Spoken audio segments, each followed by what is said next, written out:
اس سے بہترین وظیفہ اور کیا ہو سکتا ہے جس کو اللہ نے خود بتایا؟ دنیا میں ایک ایسا وظیفہ جس کو اللہ نے خود بتایا۔ ہم ہر آدمی کوشش کرتا ہے، ہر آدمی وظائف پوچھتا ہے، مجھے کوئی وظیفہ بتا دو، میں پریشان ہوں، مجھے کوئی حل بتا دو، میں اس کی وجہ سے پریشان ہوں، اولاد نہ ہونے کی وجہ سے پریشان ہوں، مال کی قلت کی وجہ سے پریشان ہوں، جاب نہ ہونے کی وجہ سے پریشان ہوں۔ حالانکہ اللہ نے خود ایک وظیفہ ایسا بتایا قرآن میں، استغفار کی کثرت اور لزوم۔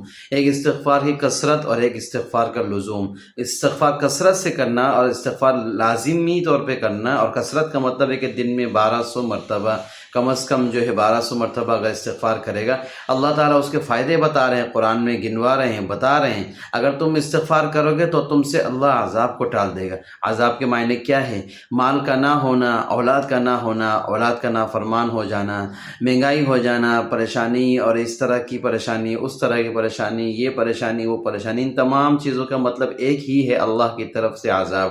اللہ تعالیٰ سورہ انفال میں فرماتے ہیں اگر تم استغفار کی کثرت کرو گے، اللہ تعالیٰ تمہارے عذاب کو ٹال دے گا، تمہیں عذاب نہیں دے گا۔ ایک عذاب وہ ہے جو نبی کریم صلی اللہ علیہ وسلم کو اللہ نے فرمایا کہ آپ کے ہونے کی وجہ سے اللہ عذاب کو نہیں دے گا، اور ایک یہ ہے، دوسری بات یہ فرمائی کہ استغفار کی کثرت کرو گے، کثرت سے تم استغفار کرو گے تو اللہ تمہارے کو عذاب نہیں دے گا۔ تو یہ تمام چیزیں جن چیزوں میں ہم پریشان ہیں، جن چیزوں میں ہمیں پریشانی لاحق ہے، بیماری کی وجہ سے، صحت نہ ہونے کی وجہ سے، جو بھی چیزیں، ان سب کا مطلب ہے عذاب، تو اللہ تعالیٰ عذاب کو ٹال دے گا۔ استغفار کی کثرت، استغفار کثرت سے کریں اور استغفار لازمی طور پہ کریں گے تو اللہ تعالیٰ عذاب کو ٹال دے گا۔ اور دوسری جگہ میں سورہ نوح میں اللہ نے کیا فرمایا کہ اگر تم استغفار کثرت سے کرو گے، خود اللہ فرما رہے فَقُلْتُ اسْتَغْفِرُوا رَبَّكُمْ إِنَّهُ كَانَ غَفَّارًا يُرْسِلِ السَّمَاءَ عَلَيْكُمْ مِدْرَارًا وَيُمْدِدْكُمْ بِأَمْوَالٍ وَبَنِينَ وَيَجْعَلْ لَكُمْ جَنَّاتٍ وَيَجْعَلْ لَكُمْ أَنْهَارًا۔ تم استغفار کثرت سے کرو گے